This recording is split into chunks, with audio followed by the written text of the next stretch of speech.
एक समय की बात है। एक गांव में एक गुरु रहते थे जिन्हें खबर हो गई कि एक अन्य नगर में एक और विद्वान आए हुए हैं। वे अद्भुत ज्ञान के मालिक थे और आगे बढ़ने के लिए सबकी सहायता कर सकते थे। ये खबर सभी को बहुत पसंद आए और सभी लोग उस नगर में उनसे मिलने के लिए जूझने लगे। इन दो विद्वानों की राजा को पता चलते ही वहां का राजा उनसे बात करने के लिए अपने दरबार में बुला ले आए। राजा ने दोनों विद्वानों से अपने राज्य में ज्ञान का प्रचार करने का आग्रह किया। दोनों विद्वान ने राजा के आह्वान को स्वीकार किया और उन्होंने राजा के सामने आगे जाकर कहा, आपके सामर्थ्य के लिए हमें गर्व महसूस हो रहा है, महाराज। हम आपकी सेवा में हमारा सर्वोच्च कर्तव्य मानने के लिए तत्पर हैं। राजा ने खुशी से भरे होठों से कहा, तुम्हारे सामान्य भाषा में जनता को समझाओ। पहले विद्वान मुस्कुराते हुए बोले, अच्छा महाराज, हम आपके राज्य के राजा और प्रजा के बीच बातचीत को सुगम बना सकते हैं। राजा ने आश्चर्यचकित होते हुए कहा, मुझे बिल्कुल आश्चर्य हो रहा है कि तुम कैसे कर सकते हो।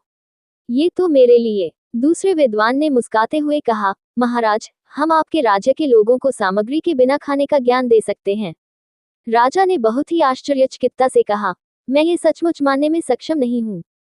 कृपया मुझे बताओ, तुम इस बात को कैसे संभव कर सकते हो।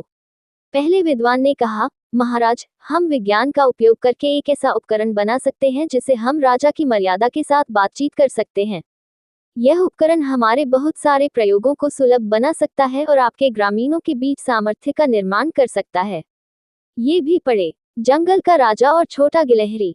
दूसरे विद्वान ने कहा, महाराज, हम खाना खाने की जरूरत के बिना एक ऐसा प्रयोग बना सकते हैं जिससे खाने की जगह नहीं होती है। यह उपकरण आपके लोगों के लिए आरामदायक और स्वास्थ्यप्रद होगा। ये सब सुनकर राजा बहुत प्रभावित हो गए और उन्होंने दोनों विद्वानों का स्वागत किया और अपने राज्य में इन उपकरणों का प्रचार कार्य करने के लिए उन्हें सौभाग्य दिया।